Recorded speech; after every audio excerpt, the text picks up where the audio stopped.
할렐루야. 우리 옆 사람 보고 인사하겠습니다. 귀하십니다. 감사합니다. 하나님 말씀은 사무엘하 7장 18절 말씀부터 24절까지의 말씀 보도록 하겠습니다. 사무엘하 7장 18절 말씀에서 24절까지의 말씀 보도록 하겠습니다. 제가 한 절, 여러분 한 절, 마지막 절은 같이 읽도록 하겠습니다. 사무엘하 7장 18절 말씀에서 24절까지의 말씀입니다. 다윗 왕이 여호와 앞에 들어가 앉아서 이르되 주 여호와여, 나는 누구이오며 내 집은 무엇이기에 나를 여기까지 이르게 하셨나이까? 주 여호와여, 주께서 이것을 오히려 적게 여기시고 또 종의 집에 있을 먼 장래일까지도 말씀하셨나이다. 여호와여, 이것이 사람의 법이니이다. 주 여호와는 주의 종 아시오니 다윗이 다시 주께 무슨 말씀을 하오리까? 주의 말씀으로 말미암아 주의 뜻대로 이 모든 큰 일을 행하사 주의 종에게 알게 하셨나이다. 그런즉 주 여호와여, 이러므로 주는 위대하시니 이는 우리 귀로 들은 대로 주와 같은 이가 없고 주 외에는 신이 없음이니이다. 주의 백성 이스라엘과 같으리까? 하나님이 가서 구속하사 자기 백성으로 삼아 주의 명성을 내시며 그들을 위하여 큰 일을 주의 땅을 위하여 두려운 일을 애국과 많은 나라들과 그의 신들에게 구속하신 백성 앞에서 행하셨사오며. 같이 읽을까요? 주께서 주의 백성 이스라엘을 세우사 영원히 주의 백성으로 삼으셨사오니 여호와여, 주께서 그들의 하나님이 되셨나이다. 아멘. 에어컨 튼 거 아니죠? 오늘 하나님의 말씀의 제목 한번 보겠습니다. 시작. 다윗의 기도. 지난주 말씀 혹시 기억하실까요? 지난주 말씀은 다윗의 언약이었습니다. 다윗의 언약, 다윗의 기도. 오늘은 사무엘하 7장 세 번째 시간으로 7장을 마무리하도록 하겠습니다. 사실 오늘 우리가 나눌 7장의 본문은 그렇게 길지 않습니다. 그 이야기는 얼마 안 되는 구절을 가지고 제가 1시간 정도의 설교를 해야 한다는 것이 쉽지 않다는 거예요. 저는 개인적으로 이제 좋아하는 설교가 있어요. 저는 사실 스토리 있는 설교를 좋아합니다. 그래서 이제 저희 성도님들은 아시겠지만 저는 첫 번째, 두 번째, 세 번째 대지를 정하지 않고 그냥 원포인트라고 해가지고 한 가지 주제를 가지고 쭉 설교를 하는데, 그 중에서도 저는 스토리 있는 설교를 개인적으로 좋아하고 재밌어 합니다. 근데 오늘 우리가 나눌 이 사무엘하 7장 하반절에 있는 다윗의 기도는 사실 스토리가 없고 그리고 본문도 그렇게 길지 않아요. 그 말은 무슨 말이냐면, 여러분, 제가 설교 준비하는 게 너무 힘들었다는 것을 여러분에게 말씀드리고 이해를 구하는 것입니다. 사실 모든 성경이 다 어렵죠. 제가 설교를 이제 시작할 때 가장 많이 그 시간이 들어갈 때가 언제냐면은 설교 본문을 딱 잡고 그리고 본문을 이제 컴퓨터 띄워놓고 한참을 멍하게 있습니다. 어떨 때는 1시간도 넘게 있을 때 있고요. 어떨 때는 한숨만 푹푹 쉬다가 이렇게 한 바퀴 돌아다니다가 와서 다시 또 멍하게 볼 때가 있고요. 이거 어떻게 설교해야 되지? 이제 이런 이제 마음이에요. 그래서 말씀을 묵상할 때마다 어떻게 설교를 해야 되지? 모든 성경을 설교로 완성하는 것은 참 힘든 일입니다. 그 이유는 사실 나눌 내용이 없어요. 이 말은 무슨 말이냐면 막막하다는 얘기입니다. 그 이야기는 개척을 하고 이제 저 혼자 설교를 꽤 오랜 시간을 했잖아요. 우리가 마태복음도 하고 요한복음도 하고 요나서도 하고 룻기도 하고 창세기도 하고 에베소서도 하고 로마서도 하고 히브리서도 하고 산상수훈도 하고 주기도문도 하고 사무엘상하도 하고 꽤 많은 설교를 했기 때문에 더 이상 설교할 게 있나? 이제 이런 마음인 거예요. 더 이상 설교할 게 있나? 그런데도 감사한 것은 그렇게 막막하게 있음에도 불구하고 하나님의 은혜를 주셔서 옹달샘에 물을 막 퍼내면은 물이 다 사라지는 것 같지만 잠시 후면 다시 물이 이렇게 채워지듯이 하나님 다시 말씀을 새롭게 보여주시고 설교를 이끌어 가주신다는 거예요. 지난 시간에 우리는 다윗의 언약이라는 제목으로 말씀을 나눴고, 오늘은 그 다윗의 언약을 들은 다윗이 하나님 앞에 기도하는 제목으로 말씀, 그 내용으로 본문이 가득 차 있어요. 기도에 관한 말씀은 제가 말씀 때 종종 많이 나눴고 또 주기도문 강의할 때도 자세히 나누었습니다. 그렇기 때문에 오늘은 다윗의 기도를 통하여서 이미 우리에게 주어진 좋은 것을 좋은 것으로 보지 못하고 여전히 우리의 목을 하나님 앞에 뻣뻣이 들고 예수 그리스도가 아닌 나의 욕망을 구하고 살아가는 우리 어리석음을 발견하는 시간이 되기를 주님의 이름으로 소망합니다. 그리고 조금 어려울 수 있지만 여러분 집중해서 말씀을 들어주시기를 먼저 부탁드리겠습니다. 자, 그럼 오늘 본문을 나누기 전에 지난 시간에 하나님이 다윗에게 하신 언약들이 있잖아요. 7가지가 있는데 그것이 무엇인지 혹시 한번 우리 보도록 하겠습니다. 자, 첫 번째는 9절 말씀에 내가 너와 함께 내 이름을 존귀하게 만들어 주겠다라고 하나님이 다윗에게 약속을 하셨어요.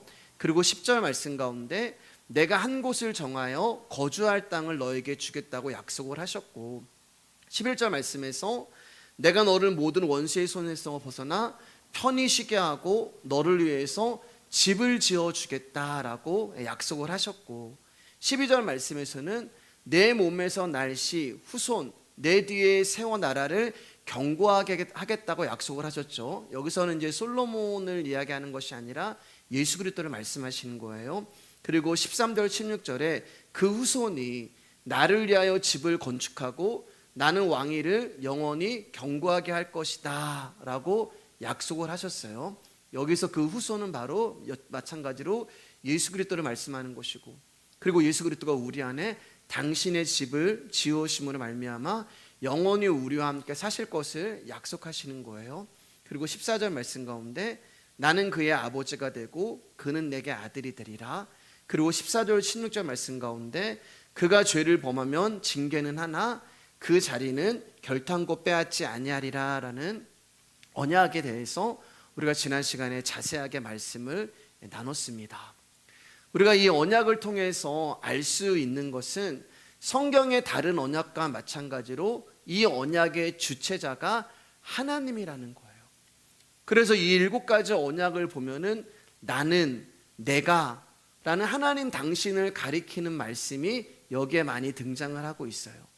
그러니까 언약이라는 것은 하나님의 약속이라는 것은 우리가 이루어 드리는 것이 아니라 하나님이 이루신다는 거예요. 어떻게 해요? 일방적으로 이루시고 우리와 상의하지 않고 하나님이 이루어 가시는 것입니다.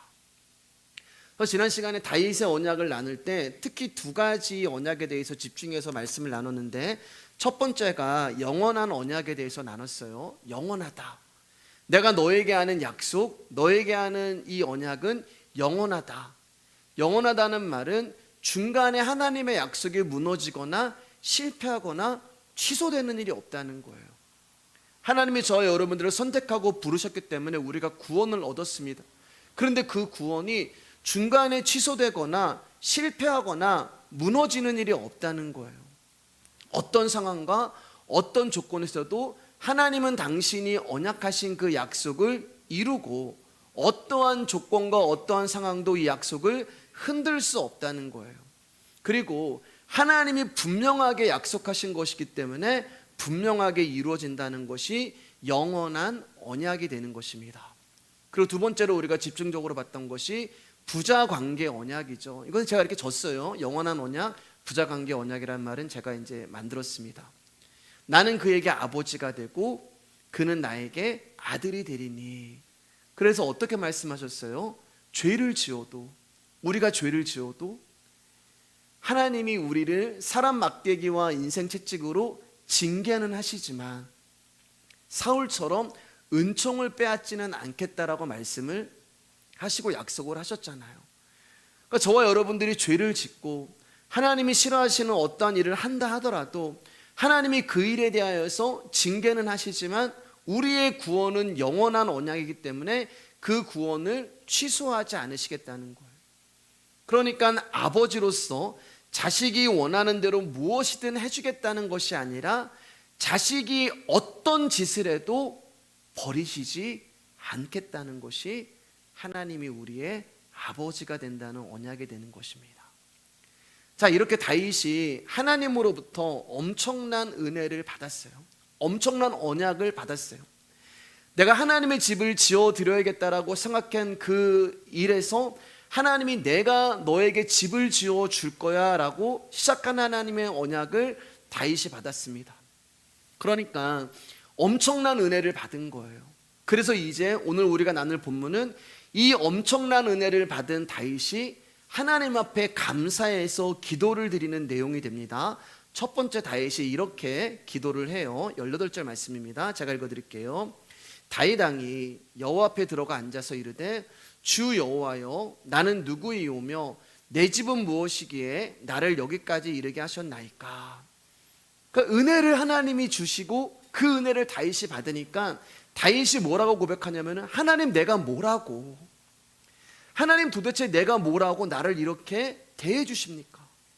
내가 도대체 뭐라고 나에게 이렇게 큰 은혜를 부어 주십니까? 나는 하나님 앞에 이런 대접을 받은 만한 일을 한 적이 없는데 하나님은 깊으신 은혜로 자신을 대하시는 것을 보고 다윗이 감동하고 감사하고 놀라고 있는 거예요. 19절 21절입니다. 제가 읽어드릴게요. 주 여호와여 주께서 이것을 오히려 적게 여기시고 또 종의 집에 있을 먼 장래일까지도 말씀하셨나이다. 주 여호와여 이것이 사람의 법이니이다. 주 여호와는 주의 종을 아시오니 다윗이 다시 주께 말씀을 하오리까. 주의 말씀으로 말미암아 주의 뜻대로 이 모든 큰 일을 행하사 주의 종에게 알게 하셨나이다. 자신을 향한 은혜, 그리고 자신과 자신의 후손을 향한 하나님의 언약과 일하심을 듣는데 다윗이 보니까 자신은 한 것이 아무것도 없는 거예요. 다윗이 왕위에 오를 때까지 여러분 다윗은 한 것이 아무것도 없습니다. 그런데 자기가 하려던 일, 즉 하나님의 집을 지어드리려고 했던 일이 진짜 작은 일이고 아무것도 아니라는 것을 알게 되는 거예요. 그래서 이제는 하나님이 하시는 일이 맞습니다. 하나님의 뜻이 옳습니다. 하나님의 언약이 이루어지는 것을 찬양합니다라고 고백을 하는 거예요. 그리고 자신은 뭐라고 얘기해요? 나는 하나님 앞에 아무것도 아닙니다. 먼지와 같은 존재라는 것을 알게 되고 하나님만이 하시는 일이 큰일입니다 라고 다윗이 하나님을 향하여 참신이라고 고백을 합니다. 우리 22절은 같이 읽도록 할게요. 시작. 그런즉 주 여호와여 이러므로 주는 위대하시니 이는 우리 귀로 들은 대로는 주와 같은 이가 없고 주 외에는 신이 없음이니이다. 여러분 다윗이 이 고백을 안 했을까요? 주 외에는 신이 없음이니이다. 이 말은 주님이 진짜 신입니다라는 고백이에요. 수도 없이 많이 했어요. 그전에도 하나님이 참 신입니다라는 고백을 많이 했습니다. 그리고 다윗뿐만 아니라 이스라엘 백성은 하나님이 참신이라는 것을 알고 있어요. 그런데 다윗이 오늘 새삼스럽게 이렇게 고백하는 이유는 무엇일까요? 그건 전에 알고 있던 하나님이라고 하는 존재는 다윗이 단지 들어서 아는 하나님이었어요. 그런데 지금 하나님이 당신을 다윗에게 계시해 주시고 당신의 언약을 다윗에게 알려주시니까 다윗이 이제서야 하나님이 누구이신가를 진정으로 알게 되는 거예요. 그래서 하나님이 진짜 신입니다. 주와 같은 이가 없고 하나님이 참 신입니다라고 고백을 하는 거예요. 여러분 이처럼 하나님은 인간의 생각으로 알 수 있는 분이 아닙니다. 그리고 우리의 상식과 우리의 종교성에 맞아떨어지는 분도 아니에요. 이렇게 하면 하나님이 기뻐하시겠지, 저렇게 하면 하나님께 영광이 되겠지, 그렇지 않다는 거예요. 다윗이 당연히 자신의 섬김을 받으시는 분으로 하나님을 알고 있었는데 오히려 자신을 위해서 일하시고 자신을 섬겨주신다는 그 하나님의 약속을 들었을 때 자신은 아무것도 한 것이 없음에도 불구하고 그 견고한 약속 위에 자신은 물론 자신의 후손들까지 세워주시는 하나님이 진짜 신이라는 것을 다윗이 고백하고 있는 거예요. 23절 24절 말씀입니다. 제가 읽을게요. 땅의 어느 한 나라가 주의 백성 이스라엘과 같으리까 하나님이 가서 구속하사 자기 백성으로 삼아 주의 명성을 내시며 그들을 위하여 큰 일을 주의 땅을 위하여 두려운 일을 애국과 많은 나라들과 그의 신들에게 구속하신 백성 앞에서 행하셨사오며 주께서 주의 백성 이스라엘을 세우사 영원히 주의 백성으로 삼으셨사오니 여호와여 주께서 그들의 하나님이 되셨나이다. 다윗이 지금 깜짝 놀라면서 감사하며 고백하는 것은 어떤 나라가, 세상에 있는 어떤 나라가 이스라엘과 같겠느냐라고 말씀하는 거예요. 이스라엘은 우리를 말하는 거란 말입니다. 하나님이 직접 찾아오셨고 이스라엘을 구속하셨고 영원히 자기 백성으로 삼으신 이 일이 누구에게 주어졌느냐라는 거예요. 하나님이 택하시고 부르신 자들만 하나님이 당신의 백성으로 삼으셨다는 것을 다윗이 고백하고 감사하고 감격하며 하나님의 언약을 통하여서 이스라엘에게 주어진 이 복은 세상에 있는 어떤 복과도 비교할 수 없는 축복이라고 다윗이 놀라워하고 감사하고 있는 것입니다. 근데 여러분, 여기서 말하는 이 모든 것이 우리를 향한 고백이란 말이에요. 사랑하는 여러분, 저와 여러분들은 멸망받아 마땅한 존재들이었습니다. 그런 우리를 하나님이 영적인 이스라엘로 불러주시고 직접 찾아오시고 구속하시고 우리를 섬겨주심으로 말미암아 영원한 생명을 저와 여러분들이 받은 거예요. 여러분, 그렇다면 우리는 다윗의 고백을 드려야 되는 거예요. 감격하고 감사하고, 세상에 어떤 사람이 이런 복을 받았습니까? 세상에 어떤 나라가 이런 복을 받았습니까? 라고 저와 여러분 역시 감사하고 감격해야 되는 거예요. 그런데 우리는 이 복을 받았음에도 불구하고 우리는 여전히 돈 많은 사람들을 부러워합니다. 우리는 이 복을 받았음에도 불구하고 여전히 성공한 사람들에 비하여 나를 초라하게 여겨요. 우리는 이 엄청난 복을 받았음에도 불구하고 여전히 돈을 자랑하고 지위를 자랑하는 사람들 앞에서 나를 부끄러워합니다. 여러분, 다윗의 모습에서 그런 모습은 없잖아요. 근데 우리가 이러한 모습으로 주님 앞에 나간다면 그것은 나를 섬겨주시는 하나님의 긍휼을 외면하는 것이고 예수 그리스도의 피 흘리심을 욕되게 하는 거예요. 사랑하는 여러분, 우리는 하나님을 믿는다 말하고 교회를 다닌다고도 이야기하고 하나님이 유일신이라고 이야기하고 십자가에 달린 예수 그리스도를 이야기합니다. 그 이 말은 세상은 알지 못하는 예수 그리스도의 복음을 내가 믿는다는 거예요. 그런데 세상에 알지 못하는 하나님을 섬기는 자로서의 당당함이 우리 가운데 없고 세상 앞에서 예수 그리스도로 인한 하늘의 복을 자랑하지 못한다면 여러분, 저와 여러분들은 스스로 부끄러워하는 거예요. 교회 다니는 거 스스로 부끄러워하는 거예요. 이게 이해가 될지 모르겠지만 제가 예전에 이제 밑에 지방에서 그 청년들 사역을 할 때 청년들하고 이제 영화를 보러 갔는데 그 영화가 어떤 내용이냐면 갑자기 이제 생각나는 건데요. 목사가 사기를 치는 거예요. 예, 목사가 이제 막 사기를 치는 거예요. 거짓말하고 뭐 문신하고 뭐 조폭 수준으로 하면서 이제 목사를 하는 거예요. 근데 그 영화를 보고 이제 엘리베이터를 탔는데 제가 목사잖아요, 여러분. 근데 사람들이 막 그 엘리베이터 안에서 이제 이제 막 오는데 목사 뭐 영화 얘기를 하는데 우리 청년이 그러면 안 돼. 갑자기 저를 목사님 그러는 거예요. 그 청년들이 있는 앞에서 너무 창피한 거예요, 여러분. 그래서 제가 그 다음부터 청년들한테 이제 부탁을 했어요. 여러분 어디 나가면은 실장님이라고 불러달라고, 목사님이라고 부르지 마, 실장님이라고 불러달라고 그렇게 얘기했습니다. 근데 여러분, 우리가 예수 그리스도의 이 생명의 복을 자랑으로 여기지 못한다면은 나는 그분을 부끄러워한다는 것밖에 안 되는 거예요. 사랑하는 여러분, 성도는 돈으로 살아가는 세상 앞에서 내가 부끄럽게 여겨지는 것이 아니라요, 돈이 전부인 줄 아는 세상을 초라하게 볼 수 있는 자가 성도인 거예요. 하나님의 성김과 복을 깊이 깨달았다면 저와 여러분 역시 다윗처럼 당황해야 돼요. 어리둥절해야 돼요. 감사해야 돼요. 감격해야 돼요. 왜 내게 이런 복을 주시는 걸까?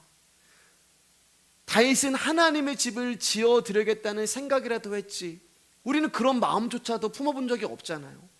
그런데도 하나님이 다윗에게 주셨던 그 복을 동일하게 우리 가운데 주시고 계시는 거예요.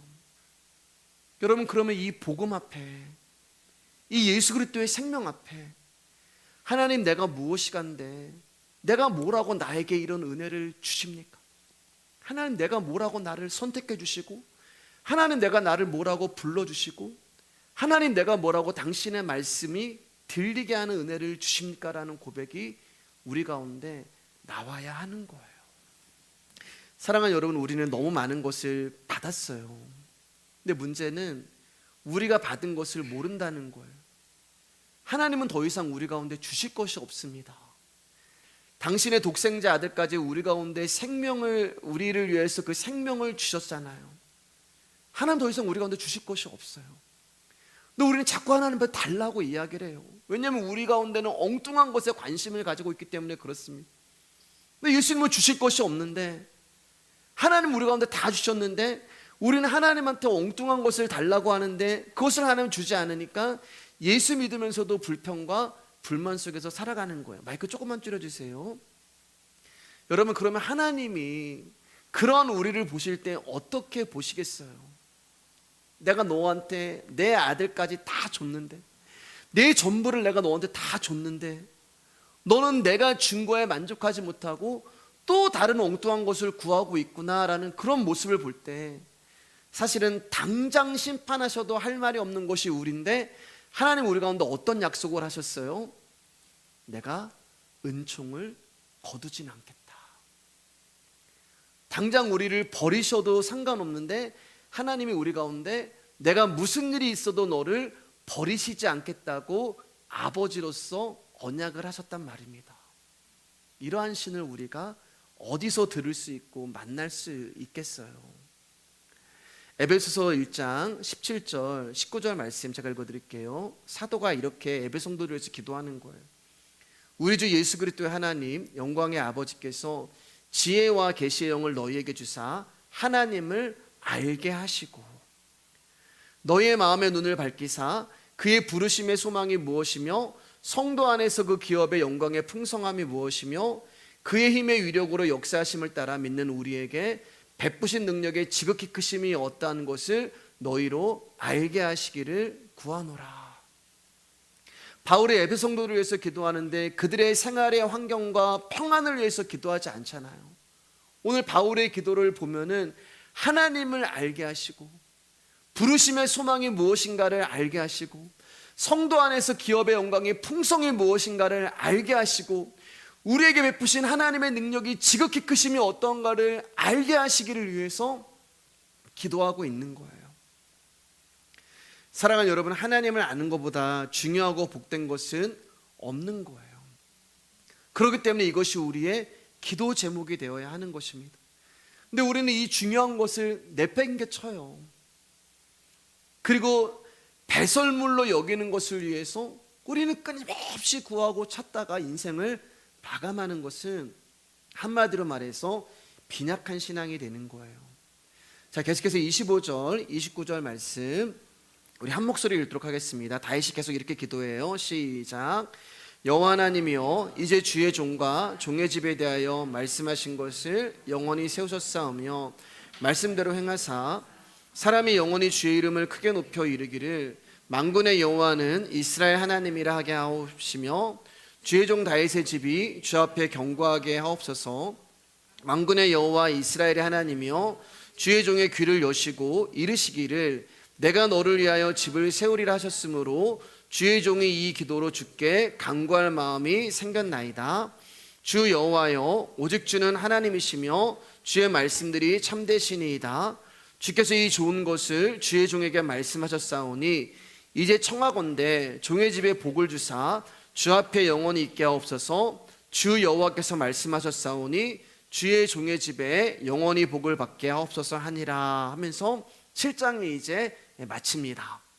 자, 그런데 여러분 27절을 보면은 이렇게 고백을 하고 있어요. 내가 너를 위하여 집을 세우리라 하셨으므로 주의 종이 이 기도로 주께 간구할 마음이 생겼나이다 라고 다윗이 고백을 해요.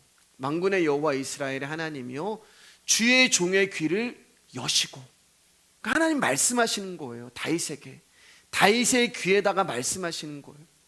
저와 여러분의 심령 안에 하나님이 말씀하시는 거예요. 근데 뭐라고 말씀하셨어요? 내가 너를 위하여 집을 세우리라. 그런데 다윗이 하나님의 이 말씀을 듣고 기도할 마음이 생겼다라고 고백을 하는 거예요.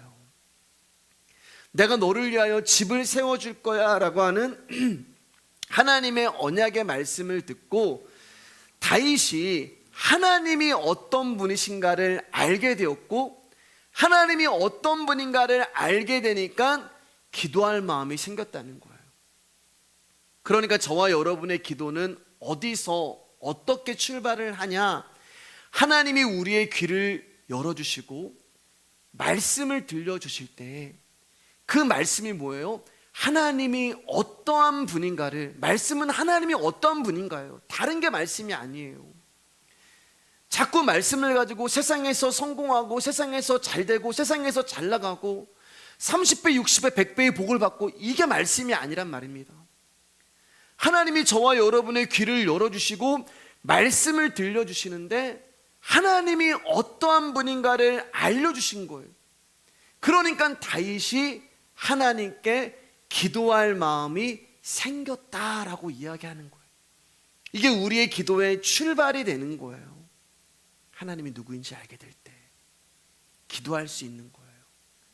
그럼 여러분, 이 말은 하나님이 누구이신가를 알지 못하면 평생 신앙생활에도 기도할 수 없다는 거예요. 그 기도는 하나님 받지 않으시는 거예요. 제 얘기가 아니에요, 여러분. 잠언 28장 9절입니다. 크게 읽어주세요. 시작. 사람이 귀를 돌려 율법을 듣지 아니하면 그의 기도도 가증하니라. 여러분, 이 말씀이 뭔지 아세요? 하나님이 듣지 않는 기도가 있으시고 하나님이 가증하게 여기는 기도가 있다는 거예요. 그게 뭐예요? 사람이 귀를 돌려 율법을 듣지 아니하면, 하나님의 말씀을 듣지 않고 드리는 기도를 하나님이 가증하게 여기신다는 거예요. 하나님이 우리 가운데 말씀하시는데, 하나님이 당신이 누군가를 우리의 길을 열어주시고 우리의 심령 가운데 계시해 주시는데, 나 그 말씀 듣기 싫어요. 제가 지난주인가 지지난주인가에 예화 들려드렸던 것처럼 나 그렇게 깊게 예수 믿고 싶지 않아. 나 그렇게 하나님 알고 싶지 않아. 그런데 하나님이 뭐라고요? 가증하게 여긴다고 말씀하는 거예요. 그러니까 우리가 말씀이 무엇인지를 알지 못하면 우리가 기도한다고 해서 그 기도가 옳은 것도 아니고 바른 기도도 아니고 바른 신앙도 아니라는 거예요. 이게 중요한 겁니다, 여러분. 그래서 우리 가운데 중요한 것은 기도한다가 중요한 게 아니에요. 기도가 무엇인가를 아는 것이 중요합니다. 하나님을 알지 못하면 기도 못하는 거예요. 말씀을 알지 못하면 기도 못하는 거예요. 그럼 내가 10년, 20년, 30년 기도했다고 해도 하나님 그 기도를 듣지 않으시는 거예요. 그런데 오늘날 많은 사람들은 기도가 무엇인가, 즉 하나님은 어떤 분이신가를 말씀을 통해서 알려고 하는 것보다 그저 기도하는 것에 대해서만 초점을 맞추고 있는 거예요. 그래서 잘못된 게 뭐냐면은 오래 기도하면은 믿음이 있는 것, 많은 기도하면은 믿음이 있는 것, 그렇지 않습니다. 본문에 없지만 데살로니가 전서 5장 17절 말씀 가운데 쉬지 말고 기도하라 이렇게 우리에게 얘기하시잖아요. 그걸 모르는 사람, 말씀을 모르는 사람은 하나님이 쉬지 말고 기도하라고 했으니까 쉬지 말고 우리가 시간 날 때마다 기도해야 돼. 그럼 여러분 잠도 주무시지 마시고 그냥 눈 그냥 시뻘게 친 채로 24시간 기도하시면 하나님이 그 기도 들으시는 건가요? 그렇지 않다는 거예요. 우린 그렇게 기도 못해요. 잠도 자야 되고 밥도 먹어야 되고 내 일도 해야 되고. 시간이 있으신 분들은 그렇게 기도하겠지만 여러분 다 삶의 터전에 있는데 어떻게 쉬지 않고 기도를 합니까? 그런데 그 기도, 그 하나님이라고 하는 존재가 우리 안에 들어오시면 우리는 쉬지 않고 기도하는 거예요. 내가 잠을 자도 졸지도 주무시도 아니한 그 하나님께 내 안에서 계속 기도하는 거예요. 성령이 무시로 기도해 주시는 것이고 통회하는 마음으로 나를 위해서 간구해 주시는 거예요. 그게 쉬지 말고 기도하라는 것이지 우리 가운데 그렇게 하라고 하는 명령이 아니란 말입니다. 그러니까 말씀을 모르니까 자꾸 엉뚱한 것으로 우리가 신앙생활을 하는 거예요. 예수님이 누구시고 그분이 어떤 분이신가에 대해서 들으려고 하지 않는 거예요. 그러나 기도는 하나님이 누구이신가를 아는 것에서 출발을 합니다. 그럼 하나님이 누구세요? 멸망마다 마땅한 저와 여러분들을 향하신 하나님의 인자하심과 풍성하신 은혜, 긍휼, 이 모든 것을 담은 약속을 가지고 죄인된 저와 여러분들을 찾아오시고 약속을 이루시기 위해 십자가의 자리까지 낮아지시며 우리를 섬겨주신 분이 하나님이시잖아요. 다윗이 그 하나님을 알게 된 거예요. 나를 섬겨주시고 나를 위해서 집을 지어주시고 나와 내 자손들까지 하나님께서 버리시지 않으시는 그 하나님을 알게 되니까 거기서 주님 앞에 그분을 구하는 마음이 생긴단 말입니다. 그러니까 말씀을 알지 못하면 우리는 예수님을 구할 수가 없는 거예요. 그러므로 성도의 기도는 내가 하는 것이 아닙니다. 나의 정성도 아니고 내 신앙의 덕목도 아니라는 거예요.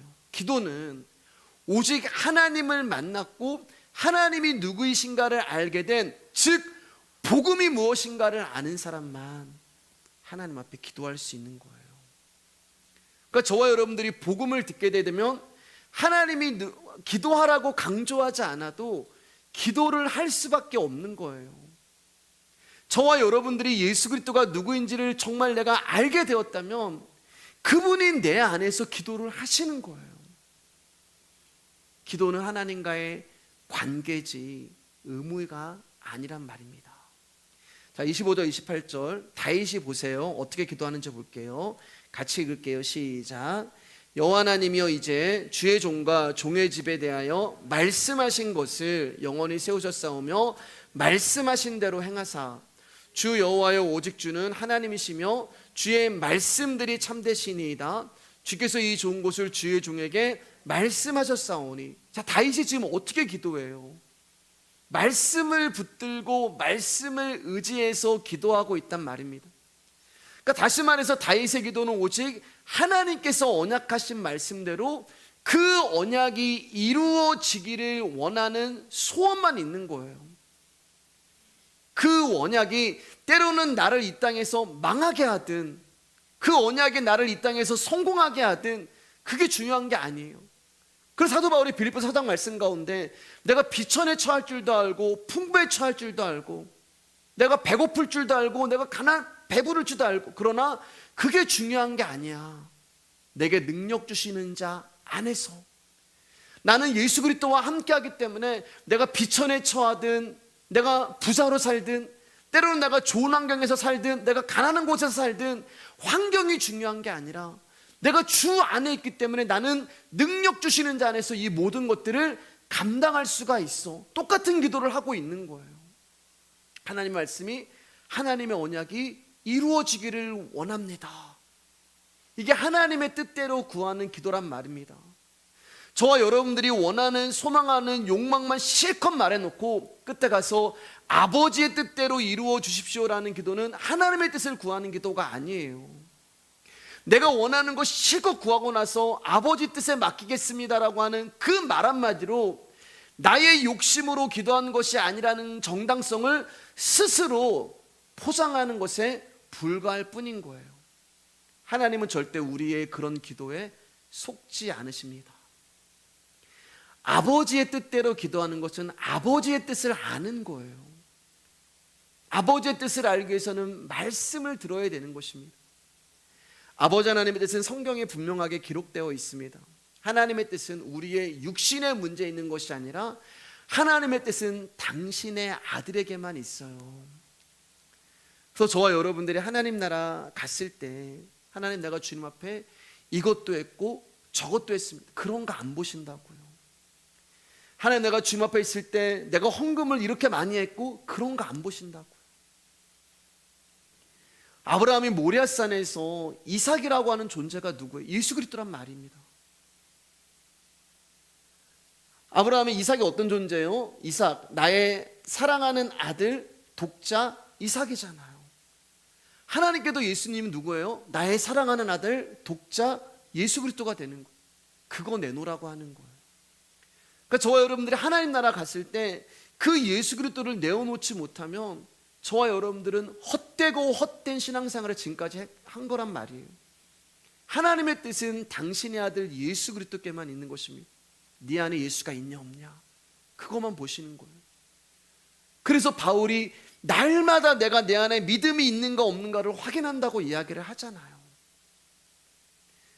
다윗의 기도를 보면은 자신의 소원, 자신의 포부를 가지고 기도하는 것이 아니라 말씀을 의지해서 기도하고 있음을 볼 수 있습니다. 여러분 아직도 기도를 내가 원하는 것을 하나님께서 구해서 받는 것으로 알고 계시면은 그것은 하나님을 알지 못하는 사람들의 기도가 되는 거예요. 세상 사람들과 뭐가 달라요, 여러분? 비나이다 비나이다. 그 사람들이 자기가 믿는 신에게 복채 바치고 하는 게 뭐예요? 내 소원 이루어 주세요. 내 욕망 이루어 주세요. 그것과 다를 것이 하나도 없다는 거예요. 예수님이 제자들 가운데 기도를 가르치실 때 일용할 양식을 주옵시고라는 기도를 가르치잖아요. 일용할 양식과 나의 배부름과는 거리가 먼 기도예요.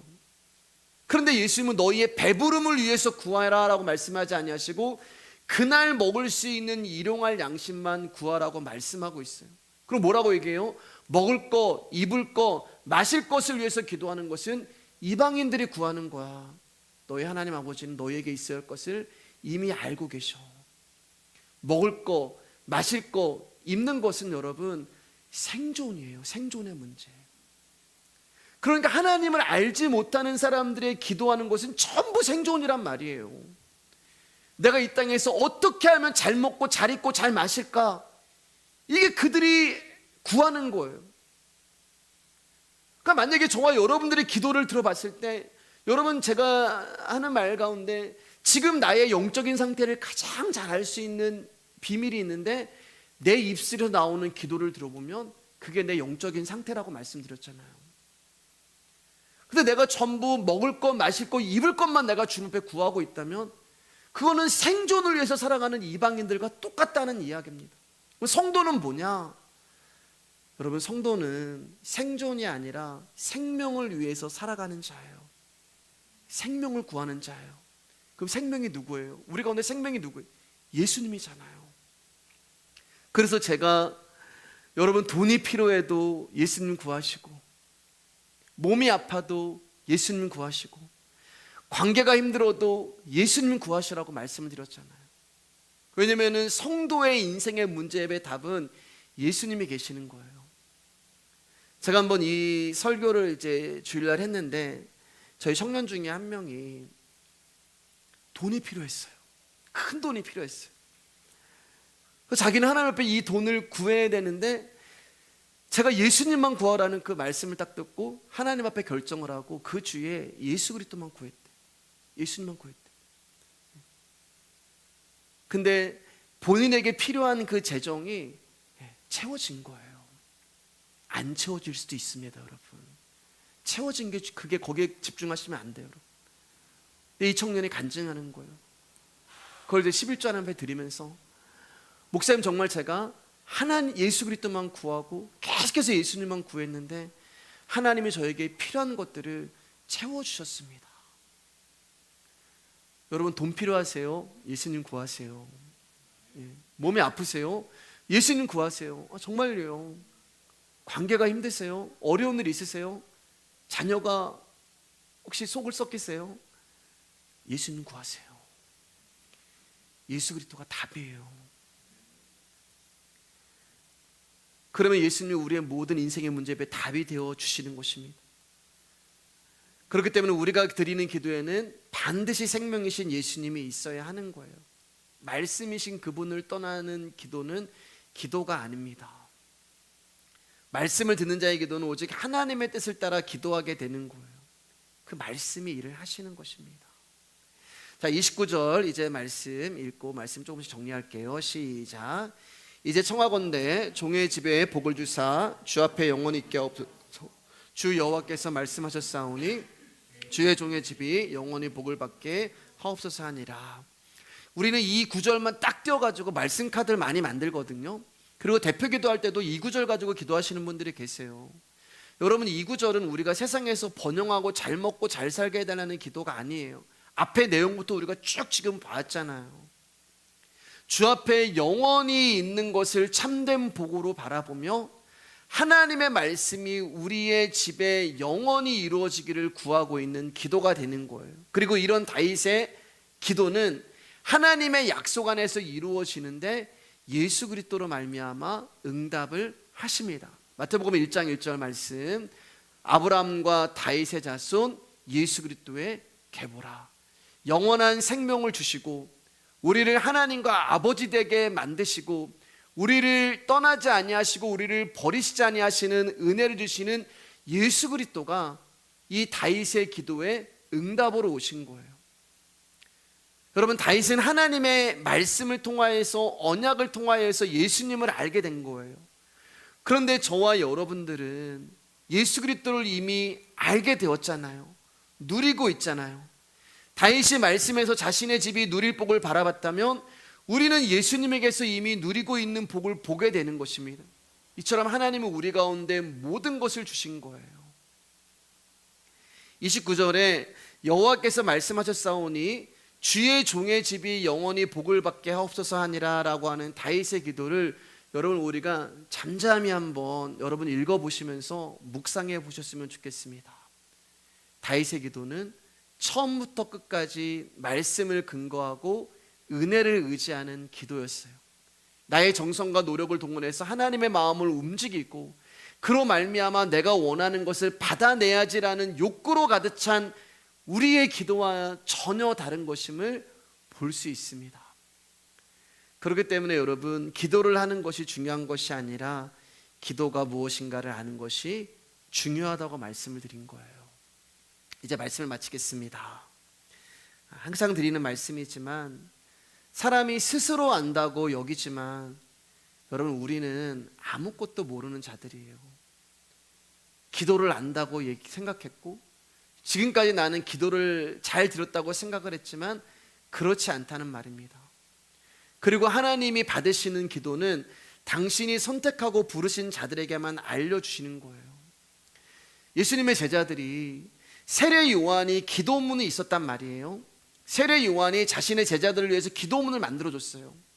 그러니까 예수님의 제자들이 예수님께 와서 예수님, 우리에게도 기도문 하나 알려주세요 라고 그렇게 부탁을 합니다. 제자들이 기도를 안 했냐? 아니에요, 여러분. 제자들은 기도를 계속했어요. 율법을 가지고 구약에 있는 기도를 하나님께 계속 드렸단 말이에요. 그런데 세례 요한의 그 제자들이 그 기도하는 법을 셈이 났던지 우리에게도 예수님 기도문을 하나 알려주세요 라고 이야기하면서 예수님의 제자들에게 알려주신 기도가 주기도문이 된단 말입니다. 기도를 했단 말이에요. 안 한 게 아니에요. 그러면 기도가 무엇인가를 알고 있다는 제자들에게 예수님이 굳이 새로운 기도문을 알려주신 이유가 무엇이겠어요? 기도를 하고 있는 제자들 가운데 너희들 이제 그 기도하지 말고 이렇게 기도해. 하늘에 계신 우리 아버지요. 그 새로운 기도를 알려주셨다는 것은 주기도문을 달달 암송하라는 것이 아니라 너희들이 하는 기도가 얼마나 잘못되어 있는가를 내가 알려주는 기도를 통하여서 너희들이 알아야 한다라고 말씀하시는 거예요. 그래서 주기도문에서 가장 중요한 게 기도란 말이에요. 근데 우리는 이 기도를 빼먹어요. 그럼 뭐가 돼요? 주문이 되는 거예요. 그러니까 주기도문을 달달달달 암송하는 게 중요한 게 아니에요, 여러분. 성도의 기도는 하나님의 뜻이 이루어지기를 소원하는 것이 되어야 합니다. 이제 말씀 마치겠습니다. 내 욕심을 채우지 않기 위해서 기도하지 않는 것을 의미해요. 그렇기 때문에 우리 말씀에게 성도 여러분, 교회를 위해서 기도해 주실 때요, 무조건 옳다는 생각으로 기도해 주시면 안 돼요. 우리 그런 기도 많이 하잖아요. 교회를 기도할 때는 여러분 교회에 기도할 때 망하게 해달라는 기도 하세요? 안 하잖아요. 무조건 잘 되게 해달라고 기도하잖아요. 우리 말씀의 교회가 부흥케 해주시고, 우리 말씀의 교회 재정에 축복이 있게 해주시고, 우리 말씀의 교회 유명한 사람들이 많이 오게 해주시고, 감사합니다. 여러분 한 번도 아멘 안 해주셔서, 아멘 안 해주셔야 돼요. 우리 그렇게 기도하잖아요. 우리 말씀의 교회가 어린이부터 노인까지 30배, 60배, 100배를 받아가지고 세상에 영향력 있는 교회가 되게 해주시고, 여러분 그렇게 기도해 주시면 안 돼요. 교회 그렇게 기도하면 여러분, 제가 늘 말씀드리는 거, 세상에서 성공하고 부자 되게 해주시고 잘 되게 해주시고, 그것과 교회 기도하는 것과 뭐가 달라요 여러분? 하나님이 우리 교회 내일 망하게 하실 수도 있어요. 하나님이 어쩌면 우리가 지금보다 더 이제 수요 예배가 여러분 다 떠나시고 저 혼자 남을 수도 있어요. 제가 이제 어떤 청년들이 막 그 이야기할 때 그냥 얘기해요. 목사님 혼자 남으면, 만약에 우리 교회 재정이 뭐 모자라가지고 다 이제 망해버리면 그때는 하나님이 거기까지 하라는 하나님 뜻이 있겠지. 이게 제가 하나님 앞에 드리는 기도예요. 여러분 혹시 저를 보면 목사님 정말 부정적인 얘기한다 그렇게 생각해 주시면 안 돼요. 하나님이 망하게 하실 수도 있어요. 유명하게 하실 수도 있어요. 하나님 우리 교회를 어떻게 사용하실 줄 우리는 알 수가 없어요. 그렇기 때문에 내 욕망을 따라서 교회 잘 되게 해주세요 이런 기도도 여러분 하나님이 원하시는 기도가 아니에요. 어쩌면 우리 교회가 핍박받을 수도 있고 어려움을 당하게 하실 수도 있어요. 그러나 말씀을 안다면, 그리고 저와 여러분들이 예수님이 누구이신가를 안다면, 그런 상황에서도 주님의 뜻을 구하고 주님의 섭리를 구하고 하나님께 영광을 돌릴 수 있는 다윗이 되기를 주의 이름으로 축복합니다. 교회는 항상 예수 그리스도를 바라볼 뿐입니다. 성도는 항상 예수 그리스도를 바라볼 뿐이에요. 그리스도의 복에 영원히 거하기를 소원할 뿐이고, 그리스도의 이름을 위해 어떤 길로 인도하시든 하나님 일에 순종하게 해달라고 기도를 해야 하는 것이 성도의 기도고, 우리 말씀 위의 교회의 기도가 되었으면 좋겠습니다. 어떤 힘든 일을 가시더라도 우리에게 영원한 복이 있잖아요. 영원한 하나님 나라가 있잖아요.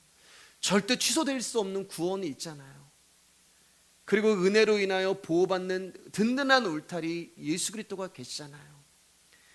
두려움 없이 하나님을 사랑하시는 저와 여러분들 되시길 주님의 이름으로 축복합니다. 오늘은 여기까지 하겠습니다. 우리 같이 찬양하도록 하겠습니다.